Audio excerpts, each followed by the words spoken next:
The rain in late spring brought a chill. When I opened the door, Yuan was curled up on the sofa, with the ends of her hair still wet with rain. She was always a sloppy person, with her school uniform casually draped over her arm, revealing a pale wrist. There were still teeth marks on it from last winter, and it was now tinged with a faint pink, like a stubborn little flower blooming in the snow. Yuan, I feel bad. Her voice was hoarse like cotton wool soaked in water, and the clear tail tone that usually fell into the mud at this moment. I raised my eyebrows to look at her, only to see that her cheeks were burning red, but the tail of her eyes was abnormally pale, like a peony hit by frost. Thinking of the scene when she suddenly fainted in class this morning, my heart suddenly tightened, but I still stiffened my neck and snorted coldly. Yuan, Oscar rose, you a little golden man. The medicine box is in the third drawer of the entrance hall. When I squatted down, my fingertips touched a few yellowed vitamin C chewable tablets. That was what she forced me to do last year, saying, supplement vitamins to prevent cold.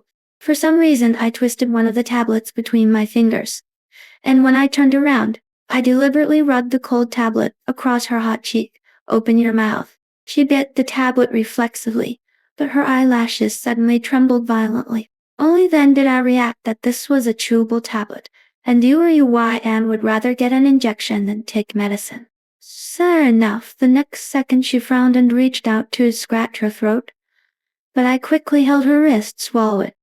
Yuan, you murder! She glared at me, but her eyes were full of water, like a cat whose tail was stepped on. I turned my face away and took out the antipyretic medicine from the medicine box. But I stopped the moment I touched the medicine box. It was clearly printed with the words, "Use with caution if you are sleepy" on it. Remembering that she had an important mock exam tomorrow, I gritted my teeth, stuffed the medicine box back into the drawer, and poured a cup of warm water instead. Drink this first, it will cool you down physically. When the warm water was wiping her body, the towel slid across the cinnabar mold below her collarbone. I suddenly withdrew my hand, but my nails accidentally scratched her delicate skin, causing her to hum softly. The sound was like a fine needle piercing her eardrum. I hurriedly lowered my head, but I saw the blush on her collarbone due to wiping, like a drop of ink spreading on rice paper, gradually spreading to her neck. Guchuan! She suddenly grabbed my wrist, her fingertips burning. Do you hate me? I was stunned and raised my eyes to meet her wet eyes. The rain outside the window stopped at some point. The moonlight fell on her face through the screen, casting the shadow of her eyelashes under her eyes, like the lines on a butterfly's wings. I suddenly remembered that when she was 3 years old, she had just been adopted by Grandma Yu, and she stood in front of my house holding a teddy bear with only one ear missing. Her eyes were also wet, and she said timidly, Brother Guchuan, can I play with you in the future? My throat suddenly tightened, and I turned my face away and wiped her hot cheeks with a towel. Yuan, is your brain burned out? At 2 o'clock in the morning, the screen of the thermometer reflected the number of 38, and I stared at the string of numbers, and suddenly my ears rang with the words of the head teacher today. The flu has broken out recently, and 3 students in your class have been hospitalized. Thinking of the blood foam that Yuan coughed up in class during the day, my hand holding the thermometer suddenly trembled. Guchuan, and cold. She curled up in the quilt, and her voice was already crying. Only then did I notice that her lips had turned purple, and her fingers unconsciously grabbed the sheets, and her knuckles turned white. Without time to think, I grabbed my coat and covered her with it, but I pulled my hand back the moment it touched her forehead. The temperature was so hot that it felt like a red-hot iron. When the siren of the ambulance pierced the night sky, I realized that I wasn't even wearing shoes. Yuan leaned in my arms, her fingertips tightly grasping the drawstring of my sweater, like a drowning person grabbing the last piece of driftwood. The incandescent light in the emergency room was pale and dazzling. Before she was pushed into the emergency room, she suddenly grabbed my wrist with all her strength. Guchuan, don't leave me. The waiting time was as long as a century. I sat on the bench in the corridor, staring at the red light in the emergency room in a daze until the screen of my mobile phone lit up.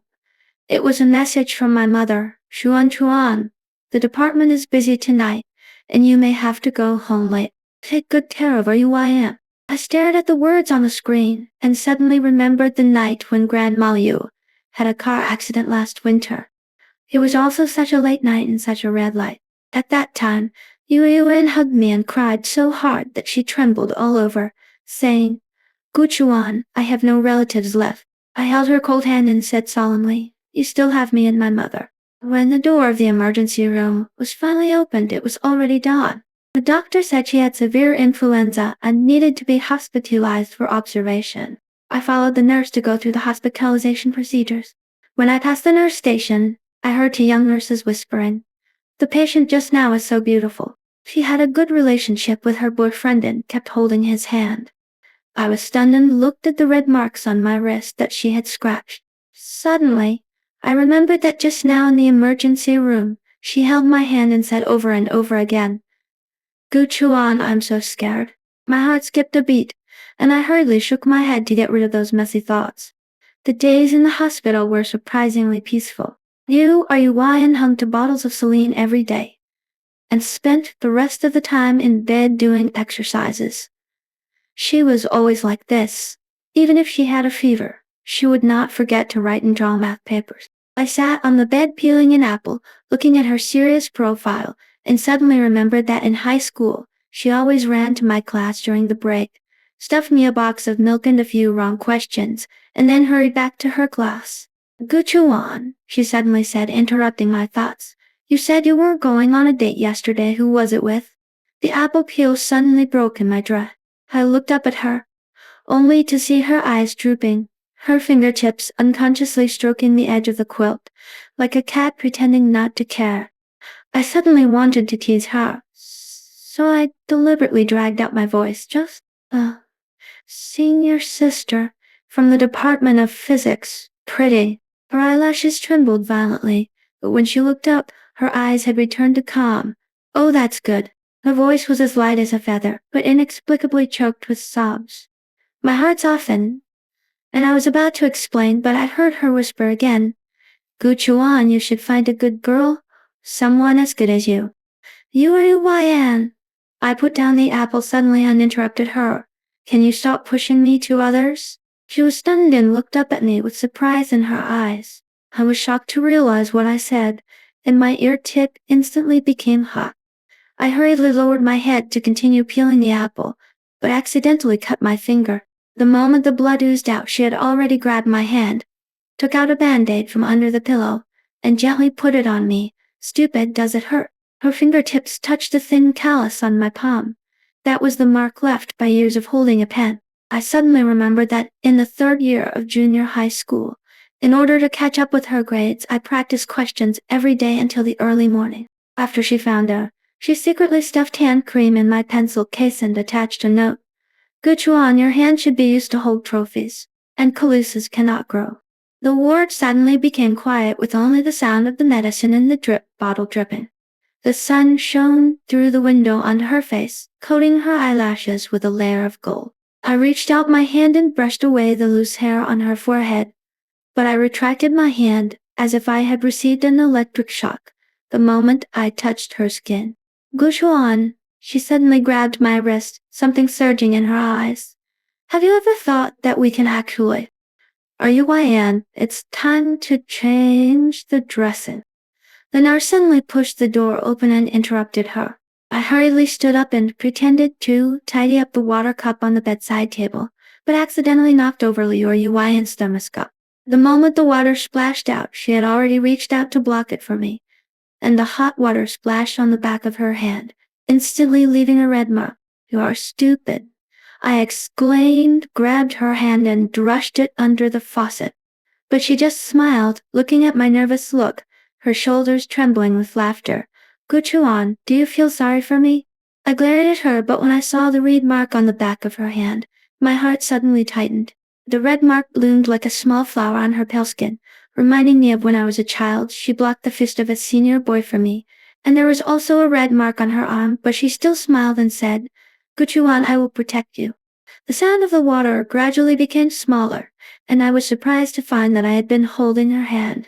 Her fingers were slender and white, with fake calluses on the fingertips. That was left by years of holding a pen. I suddenly remembered what I almost said just now, and my heart began to beat wildly again. I hurriedly let go of my hand and turned to get the burn ointment. After being discharged from the hospital, the URUYN suddenly started to exercise. At first I thought she was just on a whim after all.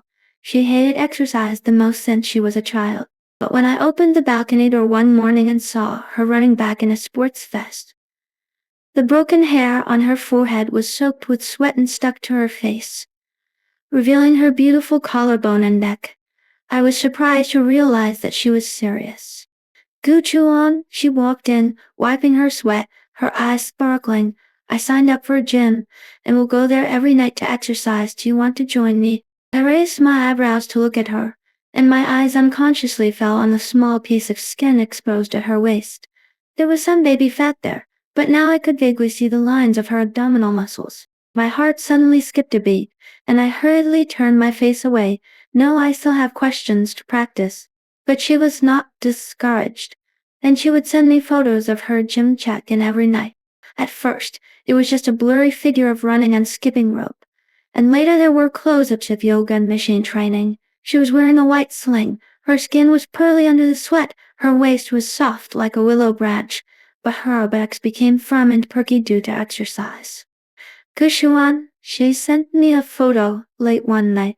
The background was a mirror in the gym. She was wearing black sweatpants and facing the camera sideways. Look, is my waist thinner? Her waistline was as graceful as a crescent moon, and her waist was slightly sunken, like two pearls hidden under her skin. I stared at the screen and felt my throat tighten. I hurriedly closed the dialog box, but the moment I put down the phone, I heard my heart beat violently. I know this is wrong. We grew up together as childhood sweethearts and are each other's closest relatives. But why, when I saw the photo she sent, I felt an indescribable impulse in my heart. Why, when she accidentally touched my wrist, I felt hot all over.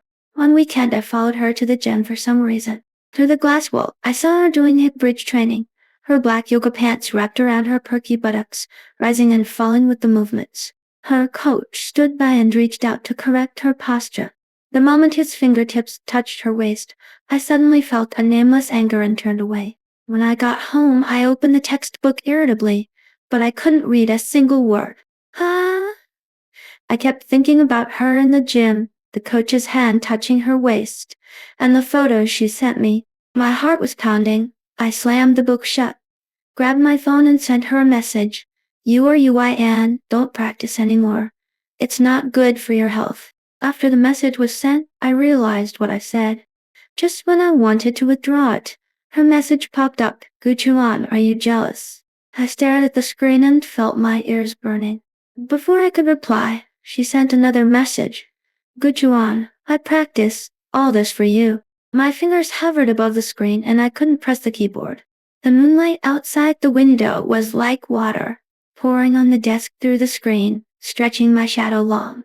I suddenly remembered that day in the hospital. She held my hand and whispered, Guchuan, I want to be the way you like. It turns out that she knows everything. It turns out that those fitness photos and those unintentional touches were all her tests. It turns out that she had seen through my thoughts that I thought I had hidden well. In July, the sunshine in Liyang is as thick as honey. Yuan stood at the foot of Yulong Snow Mountain, looking up at the top of the mountain surrounded by clouds and mist, and her hair was gently lifted by the wind. She was wearing a white dress I gave her, with tiny dandelions embroidered on the hem, swaying gently with her movements, like a cloud falling on the earth. Guchuan.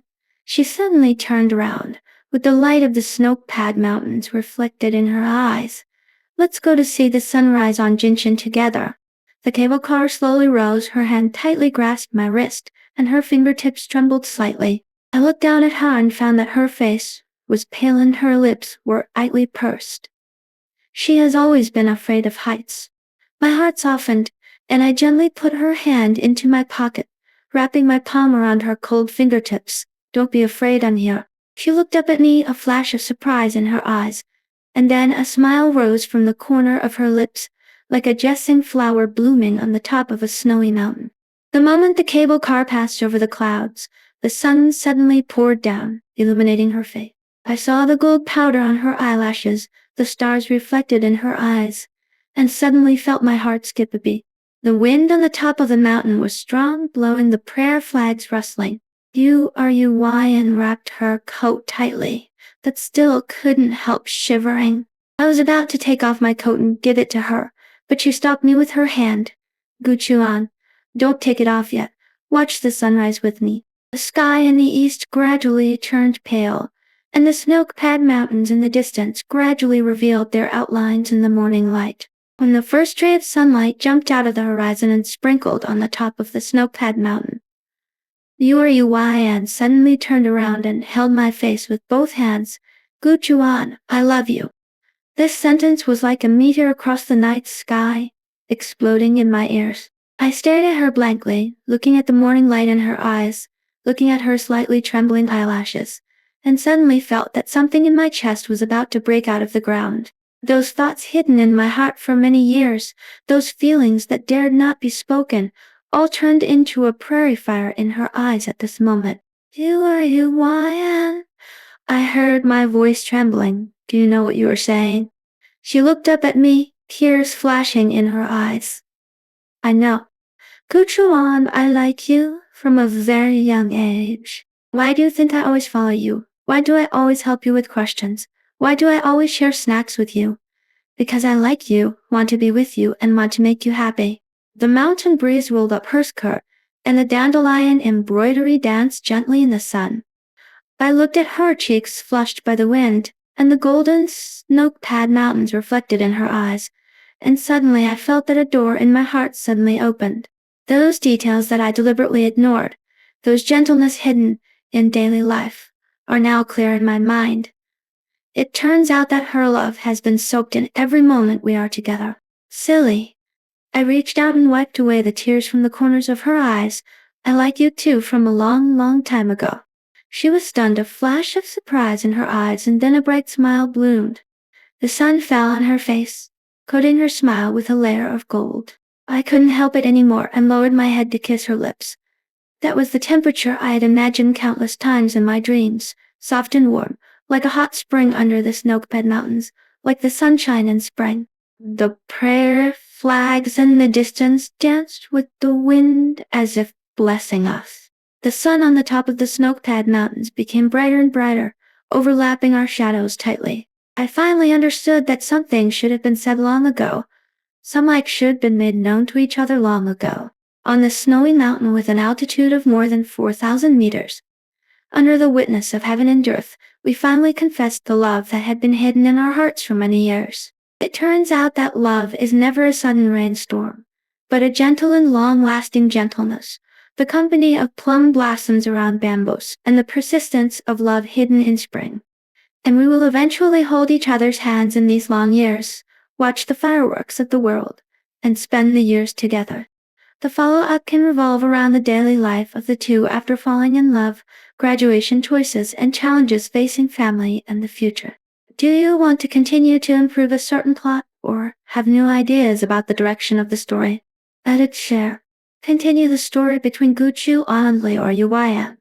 In the first autumn after falling in love, I was reading the materials for the postgraduate entrance examination in the library, and my phone suddenly vibrated. Ryan sent a photo. She was wearing my gray sweatshirt, standing in front of the floor-to-ceiling window of the laboratory with a layer of reagent bottles stacked up.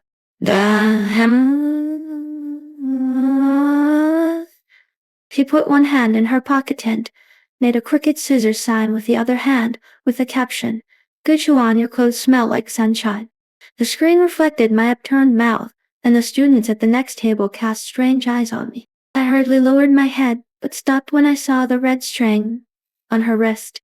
It was the one I made for her last winter solstice. She said that the laboratory was deserted and wanted some fireworks. Guchuan, the professor, asked me to go to Beijing to attend an academic conference. When we video chatted at night, her face shook on the screen. "You don't have classes on the weekend. Do you want to go with me?" Her eyes were sparkling, like grapes dipped in honey. I was about to speak, but I heard my roommates booing behind me. "Guchuan, you value love over friendship. What about the weekend game? Yuan's smile faded, and her fingertips unconsciously stroked the red rope. Forget it if you're busy. Helga. I interrupted her, ignoring the boos of my roommates. Book a ticket for Friday night. I'll pick you up at the school gate. October in Beijing is already chilly. Yuan was wearing my newly bought camel coat, standing at the exit looking around. Her hair was blown up by the wind. I quietly walked behind her and reached out to cover her eyes, but I was done the moment I touched her lips. The temperature was amazingly hot, like the touch of a fever. Yuan? Are you not wearing long underwear again? I frowned and pulled open her coat, and sure enough, I saw that she was only wearing a thin pair of jeans. She stuck out her tongue like a child who had done something wrong. I forgot. Anyway, you're here to warm my hands. I sighed and untied the scarf around her neck. But when I looked down, I saw the red mark below her collarbone. That was the one I bit through the screen during the video yesterday. Blood rushed to the tip of my ear instantly. I hurriedly turned my face away and buttoned her coat to the top. Stupid. I won't care about you if you catch a cold again. The academic conference was held in Peking University's Centennial Lecture Hall. Yuan sat in the front row, with her notebook spread out on her knees and her pen rustling on the paper. I looked at her serious profile and suddenly remembered that she also sat in the front row of the classroom like this in high school, with the sun shining through the window and falling on the ends of her hair, casting her shadow on my desk. During the intermission, she was stopped by several professors to discuss issues. I was sitting in the back row playing with my phone, but I heard two girls next to me whispering, "That senior in the camel coat is so beautiful. The professor just said that her paper won the first prize in the country." Yes. I heard that she rejected the offer from MIT and insisted on staying in China for graduate studies. I looked up suddenly and looked at Yuan's back. She was talking to the professors with a smile, and her fingertips gently fiddled with the red string. It was made by me, and she said she wanted to wear it to see the mountains, rivers, lakes and seas of the motherland. When we returned to the hotel at night, she suddenly grabbed my hand and pressed me against the elevator wall. The lights in the corridor were dim, and there was a tiny light beating in her eyes like the Milky Way falling into her pupils. I heard my violent heartbeat, looked at her face slowly approaching, and suddenly remembered the way she had a nosebleed when I kissed her for the first time in the hospital. Guchuan, her breath sprayed in my ears. I saw Wai Ming late today. I heard that couples who kiss there will be together forever. My Adam's apple rolled, and I reached out to press her shoulder. Yuan, your fever just subsided. No matter. She raised her head and bit my lower lip. Like a spoiled cat, I want it now. The elevator suddenly sounded the prompt sound of reaching the floor, and I pushed her away and fled. I heard her chuckle behind me with a cunning look of success. Guchuan, your ears are as red as tomatoes.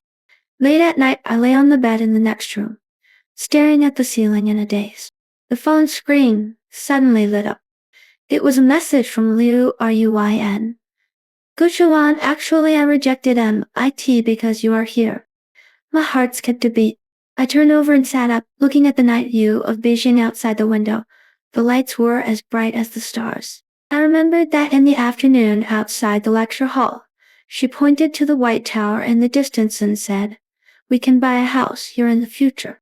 I remembered the half can of canned peaches that I loved stuffed in her suitcase. Suddenly, I felt that my chest was filled with something soft. I grabbed my coat and rushed into her room. She was sitting on the bed in her pajamas, with water dripping from the ends of her hair. When she saw me, a hint of surprise flashed in her eyes.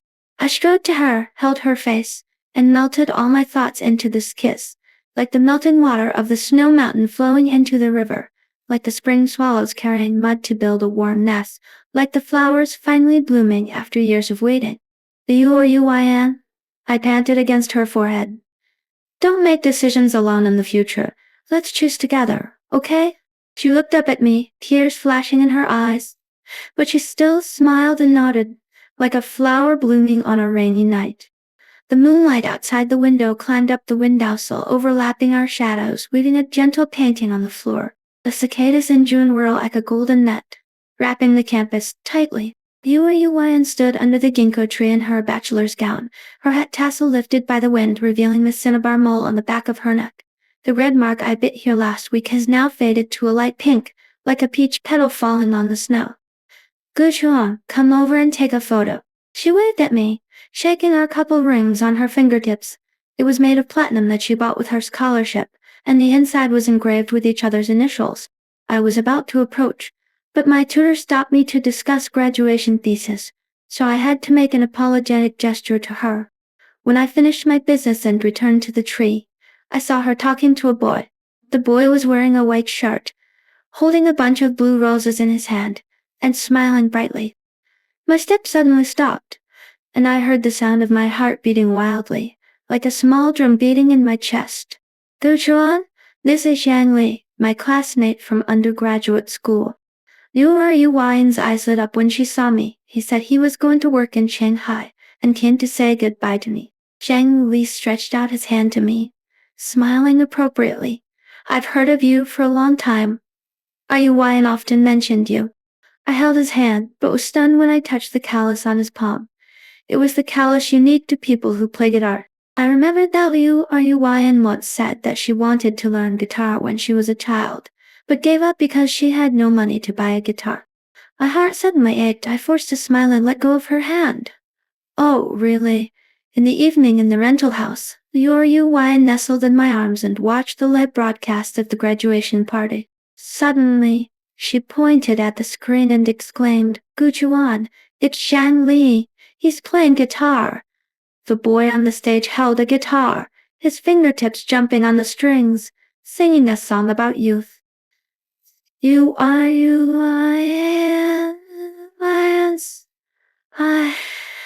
As if she returned to the little girl who yearned for the guitar. I looked at her profile and suddenly remembered the look she gave Xiang Li during the day, and the dusty guitar score in her suitcase, and my heart suddenly felt sour. Yuan, I whispered, do you regret not learning guitar? She was stunned, turned to look at me, her eyes full of confusion. Why are you saying this suddenly? I turned my head away and stared at our photo on the wall. If I supported you to learn guitar, would you? Guchuan? She suddenly reached out and held my face, forcing me to look at her. I have never regretted it. For those dreams that have not been realized, I can create new ones with you. But if it's not you, I will really regret it. There are stars twinkling in her eyes, like the golden mountain in the sun that I saw on the top of the snow-clad mountains that year. I suddenly remembered the sunrises and sunsets we watched together, the streets and alleys we walked together, and the half-piece of cake we shared together in the middle of the night. It turns out that the best dream is never a solo of one person, but a harmony of two people. I lowered my head and kissed her, melting all my anxiety into this kiss. Her fingertips inserted into my hair, responding to my eagerness, like a leaf stretching in the wind. The lights in the living room were dim, and the songs on the TV gradually became blurred, leaving only the sound of each other's breathing intertwined in the air. Guchuan, she panted and pushed me away with a cunning light in her eyes. Accompany me to buy a guitar tomorrow. I want to play it for you. I smiled and pinched her nose. Okay, but let me make it clear first. If it disturbs the neighbors, I will. So what? She raised her eyebrows and looked at me, her fingertips gently brushing my collarbone.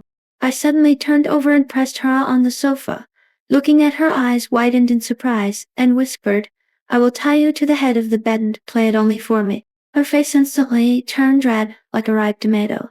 I lowered my head and bit her earlobe, and heard her hum softly, like a cat scratched on the chin. The moonlight outside the window climbed up the windowsill, casting our shadows on the wall, interweaving into an ambiguous painting. There is never only one answer to the multiple choice questions in graduation season.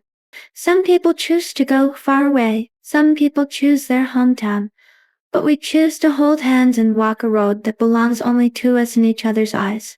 On the 28th day of the 12th lunar month, the snow in my hometown was falling heavily. I stood in front of the attic window and looked at the busy crowd in the yard. Yuan was wearing a reed down jacket and was helping her mother hang lanterns. Snowflakes fell on the ends of her hair and eyelashes, like a handful of broken diamonds. She suddenly looked up and waved at me, with a smile on her face brighter than the lantern. Chuan, come down to help, Mom shouted downstairs. I answered, but when I turned around, I bumped into the wooden box behind me. The moment the lid was opened, a yellowed photo album fell out. With a note inside, Gu Chuan, Grandma, you made me sweeten our poor cribs today. She said that I will be your family in the future.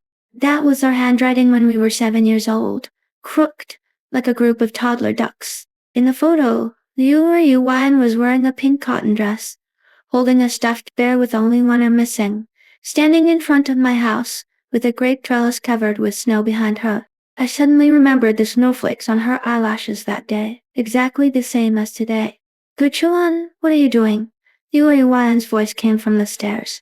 Hurriedly closed the album, but accidentally let the note fall out. She bent down to pick it up. Her eyes fell on the handwriting, and the corners of her lips slowly rose. So you have kept my black history for a long time. I looked at the snowflakes on the ends of her hair, and suddenly reached out and pulled her into my arms. She had a faint cedar scent on her body, which was the smell of the hand cream I gave her. A wisp of wind leaked in from the attic window, and she shivered but still looked up at me, with soft light in her eyes. Guchuan, we are getting married tomorrow. Are you nervous? I looked down at her and saw that the snowflakes on her eyelashes gradually melted and turned into water droplets hanging at the end, like her tears every time she acted Coco-less lie.